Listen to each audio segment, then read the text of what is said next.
Hey everyone, Parth here, and in this video we'll finally be taking a look at some fluid dynamics on this channel. Thank you to those of you who suggested making a video on this topic.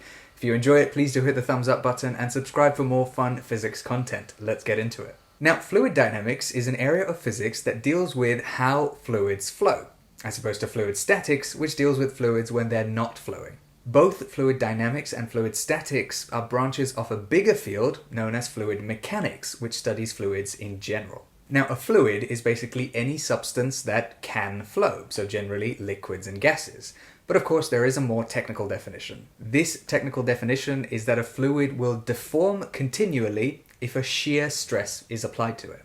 To understand this, let's imagine that we're deep in outer space, so no gravitational forces are acting on anything we're about to talk about. And let's say we have a solid, maybe a block of wood, and as well as this we have a glob of liquid, let's say some water.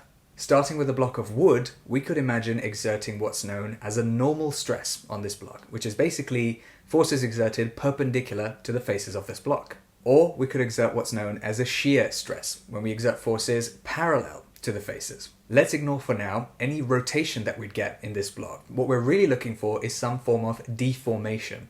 In a big oversimplification, if we imagine our block of wood to be made up of neatly arranged particles, then what we're looking for are layers of these particles to slide past each other. This is what we mean by deformation, and as you can imagine, it's quite difficult to do for a block of wood, or for most solids for that matter. But if we applied a similar sort of shear stress to our glob of water, it would deform quite easily and readily. Therefore, our glob of water, which happens to be a fluid, is deforming freely and readily under a shear stress, which matches our definition for fluid. Now, if you want to learn more about fluids in general, then I'll leave some resources in the description below, because what I've used here is a very basic visualization of the idea. But let's come back to fluid dynamics, the study of the flow of fluids. Now, every theory in physics, in some way, attempts to model something going on in the real world. We're trying to model some aspect of real life, and fluid dynamics tries to do that for the flow of fluids. And as with every theory in physics, it is based on a set of assumptions that we make. These assumptions are often called axioms or postulates, depending on who you speak to, but in this video we'll just keep calling them assumptions.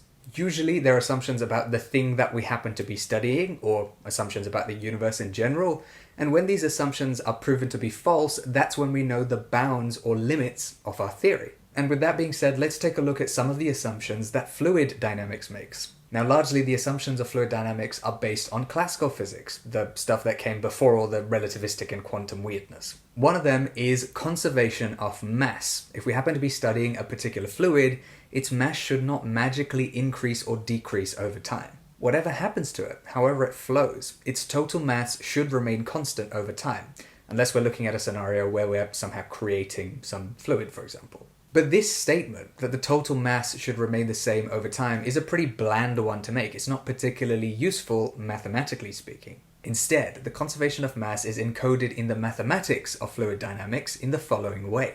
Let's say we're studying a small region of space. This could be any region of space in which our fluid exists or doesn't exist. But let's say our fluid does exist in this particular region of space. So here's what we can say.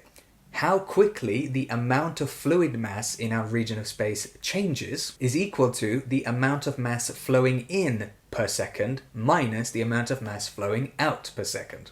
This is the same thing as conservation of mass, because if this equation were not true, then it would imply that somehow, magically maybe, fluid was being created or destroyed in our region of space. Basically, change in amount of mass per unit time has to equal how much flows in minus how much flows out. It must flow in or it must flow out. It can't just appear or disappear without crossing the boundaries of this region of space. And of course, this equation has to apply to any region of space that we choose, hence ensuring that the conservation of mass is applied everywhere. So that's the conservation of mass discussed very briefly. Now, other assumptions made by fluid dynamics are pretty standard classical physics ideas, such as conservation of momentum and conservation of energy. The really interesting assumption, though, is that fluid dynamics treats fluids as a continuum. What this means is that it does not treat fluids as being made up of lots of little particles, even though they are. But on a large enough scale, if we're looking from far enough away that these particles aren't visible, this is a reasonable assumption to make. Fluids do behave like a flowy, smooth continuum. And crucially, it makes the mathematics a lot more doable on a large scale. Instead of having to think about millions of particles, we think about a continuum. Of course, this last assumption that we've mentioned isn't going to work on the small scale when we're looking closely enough that we can tell a fluid is made up of little particles. Because fluid dynamics assumes that even on this scale, the fluid is made up of some smooth flowing continuum, whereas in reality it's made up of lots of particles. This means that at these length scales, we have to use another way of modeling these fluids, specifically statistical mechanics. And so how do we know if we're looking too closely? How do we know if we're close enough that particle behavior starts to become important?